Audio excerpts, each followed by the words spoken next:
Finland is one of the world's wealthiest and most stable countries, known for its vast forests, unspoiled wilderness, and happy people. The country is a winner on the global rankings. It typically places among the world's most competitive economies, lands top 10 on the United Nations Human Development Index, and maybe most importantly, it has topped the rankings of the world's happiest people for the past 6 straight years. Why are the Finns so happy? Some say it's the result of the country's many social programs that aim to provide a high quality of life for everyone, rich or poor. Others say it's due to the country's strong social cohesion, its sense of community and camaraderie. But whatever the reasons for Finland's success, today that success looks to be increasingly at risk. Young people in Finland today earn less than their parents did. The country's population is aging at a tremendous rate. Its public debt is soaring, and the economy has been falling in and out of recession for the past year. Is Finland's economic miracle over? Given its success over the past 70 years, it would be a mistake to count this Nordic country out, but Finland's future today looks more uncertain than it has in a long while. In this video, we're going to run down the problems facing Finland today and what they could mean for its future. But first, make sure you subscribe to this channel to get notifications on our latest news and analysis. If you like this video, hit the like button and help us spread the word. Although Finland today is considered to be one of the top-tier wealthy countries of Europe, it hasn't always been this way. In fact, until World War II, Finland was among the poorer countries of Europe. With an economy based on forestry and agriculture, it could hardly be called a developed country. In fact, as recently as the 19th century, Finland was suffering from famines that killed hundreds of thousands of people. One famine in the 1860s killed 9% of the population, and Finland might have stayed poor if it weren't for one fateful decision it made, or rather that the Soviet Union made, for it. In 1939, Soviet dictator Joseph Stalin signed a non-aggression pact with the Nazi government of Adolf Hitler. Many people know that this agreement, known as the Molotov-Ribbentrop Pact, led to the invasion of Poland by Germany and the Soviet Union. But fewer people know that it also led to the Soviet invasion of Finland. Miraculously, the Finns managed to repel the Soviet invasion, causing a major embarrassment for Stalin. Eventually, Hitler turned against the Soviet Union, and the USSR rallied itself with the US and Western European powers against Germany. But Finland continued to fight the Soviet Union, and so ended up on the German side of World War II. Finland ended up on the losing side of the war, and when it was over, the International Court of Justice ordered the country to pay reparations to the Soviet Union, even though the USSR had invaded Finland to begin with. The Finns were ordered to pay $300 million US.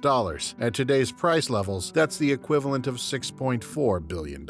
But they had no way to pay. Their economy and infrastructure had been damaged in the war. To crawl out of the debt it owed the Soviets, Finland began a program of rapid industrialization and began paying back its debt in the form of manufactured goods. It was no small burden. During the late 1940s and early 1950s, the reparations Finland made accounted for around 4% of the country's annual economic output. To put this into perspective, the U.S. spends about 3.5% of its economic output on the military, and that's enough to make it by far the most powerful military force in the world. And the reparation payments actually began a long-lasting trade relationship between Finland and the USSR. Finland was made neutral after World War II, and during the Cold War it straddled East and West, trading with both capitalist Western Europe and communist Eastern Europe. Shipping goods to the Soviet Union worked out well for both sides. The USSR needed manufactured goods because its own industrial capacity had been damaged in the war, and for Finland, it was the beginning of a new, modern economy. In the decades that followed, Finland would come to be known as an industrial powerhouse, known for mining and metal processing, shipbuilding, and electronics. In order to make its exports more competitive, the Finnish government had a habit of devaluing Finland's currency, the marka. That made Finnish exports cheaper and more competitive, and helped the country grow its market share in Western Europe. But it also meant that exports were increasingly expensive for locals. Finland saw some of the highest inflation rates in the capitalist part of Europe during the 1950s. Between 1945 and 1949, the Finnish marka lost 70% of its value against the US dollar, and in the 1950s, inflation typically topped 11% per year. Despite this, Finland would continue to use currency devaluation as a form of stimulating its export economy, right up until the country joined the euro in 1999. line. The downside of Finland's trade relationship with the Soviets was that when the USSR collapsed in the early 1990s, Finland's trade with the country fell apart. At the same time, another of Finland's major trading partners, Sweden, was going through a banking crisis and a recession. With all that downward pressure, Finland fell into a deep recession that it would take years to crawl out of. In the early to mid-90s, Finland's unemployment rate peaked at above 17%, and it would be another decade before the jobless rate fell below 10%. But this period of economic pain wasn't as bad as it might have been in some other countries, because since the 1960s, Finland had been building a generous welfare state. The costs of healthcare and education were covered by the government, including colleges and universities, and unemployed workers got generous jobless benefits. And even as the country struggled through the recession of the 90s, a new light was emerging on the horizon in the form of Nokia. Although most people today know it as a cell phone maker, Nokia actually started out in the 1860s as a pulp and paper mill. Eventually, it expanded into manufacturing rubber and cables, and by the 1990s, it was a major manufacturer working on everything from military equipment to chemicals to telephone switching systems. In 1992, Jorma Ollila took over as CEO of Nokia, and under his command, Nokia began to sell off its many manufacturing businesses and focused on a single business, telecoms. The strategy proved to be a huge success. By 1998, Nokia was the world's largest seller of mobile phones and far and away the most well-known brand Finland had ever created. By 2000, Nokia alone accounted for 4% of Finland's GDP, 16% of government tax revenue, 21% of the country's exports, and its stock was worth so much it accounted for 70% of the total value of the Helsinki Stock Exchange. Few companies have ever meant so much to a single nation, but it wouldn't last. In 2007, Nokia's revenue reached its all-time peak of $51 billion, and nearly 40% of the smartphones sold in the world that year were Nokia's.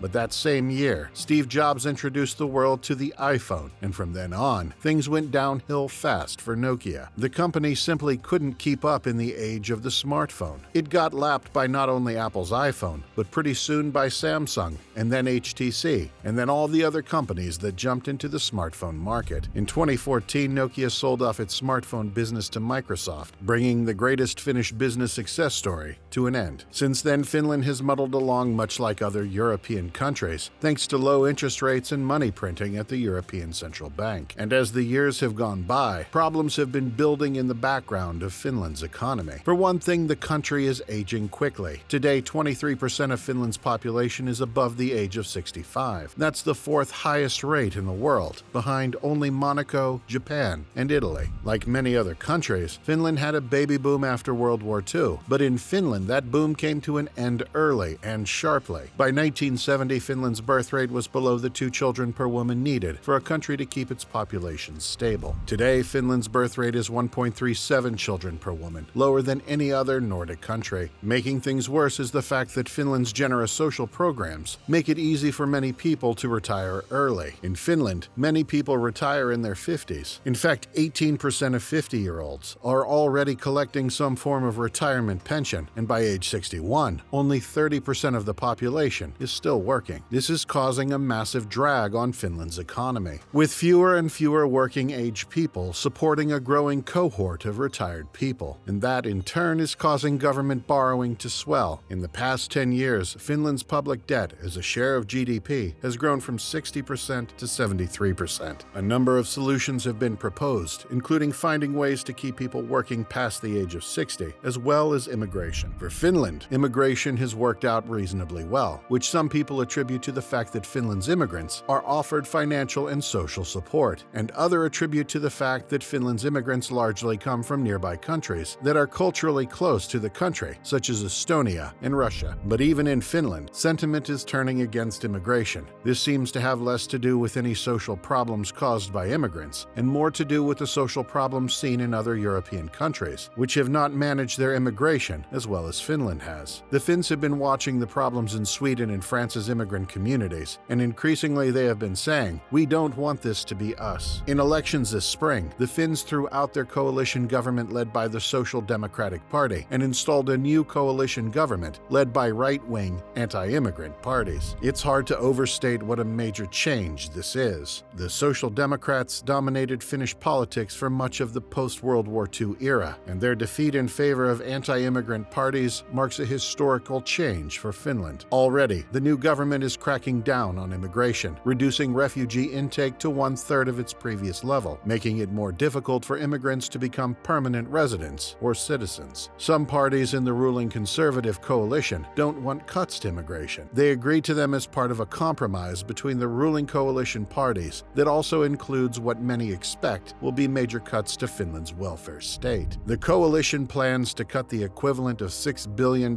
annually from social spending, a very large amount for a country with just 5.5 million people. Many Finnish politicians still argue that higher immigration levels are needed. They cite data from a recent study that says Finland will need to triple immigration to make up for its aging population and low birth rate. But for many Finns, the economy isn't the only determining factor. While some say Finland's generous social programs are what make the country so happy, others say it's actually the country's social cohesion, the fact that the Finns are a united people with a shared history and culture. For them, making up for an economic shortfall with immigration isn't worth it. In the years to come, this debate about immigration is likely to heat up, not only for Finland, but throughout Europe. In the most recent event that may have pushed the Finns against immigration is the sudden arrival of thousands of Russians following Vladimir Putin's invasion of Ukraine. Russia shares a long border with Finland, and it's one of the only borders where Russians can cross directly into the European Union. In 2022, a record 6,000 Russians became residents of Finland. The Russia-Ukraine war has brought major changes to the country as well. Having been neutral since World War II, the Ukraine invasion convinced many Finns, and the Finnish government, that the country needs the protection of NATO. As of this April, Finland became the 31st country to join NATO. Meanwhile, its long-running trade relationship with Russia is in tatters. With sanctions placed by Western countries against Russia, Finland has stopped importing Russian energy and exporting its goods to Russia. This had the potential to be a major hit to Finland. Prior to the war, around 5% of Finland's exports and 12% of its imports were with Russia. Nearly all of the natural gas used in Finland came from Russia, but the country has proven remarkably resilient. It has found replacements for natural gas in Western Europe, and the U.S. wind power capacity soared 75% in 2022 alone. And the country's largest energy companies have gotten together to build a new energy infrastructure based on hydrogen power. Still, Finland's economy can't escape the reality of the war entirely. The country's economy slipped into a recession at the end of 2022 and beginning of 2023. Current forecasts call for the economy to shrink 0.5% this year before eking out 1% growth next year. That's a poor performance for a country that has often been among the strongest in Europe. Finland hasn't had much to show the world economically since the fall of Nokia. To be fair, there is Angry Birds. That comes from the Finnish company Rovio. But it will take more than a video game about birds to pull Finland out of its economic problems. The country will have to find some way to address its aging population, whether that means working longer into old age or accepting the immigrants that Finns seem so unsure about. There are no easy answers, but if Finland's leadership doesn't step up to the plate soon, the country known for being the happiest in the world could soon lose that title. If you like this video, hit the like button, which helps us to spread the word. Be sure to subscribe to our channel for notifications on our latest videos, and in the meantime, check out these videos here to learn more. Thanks for watching.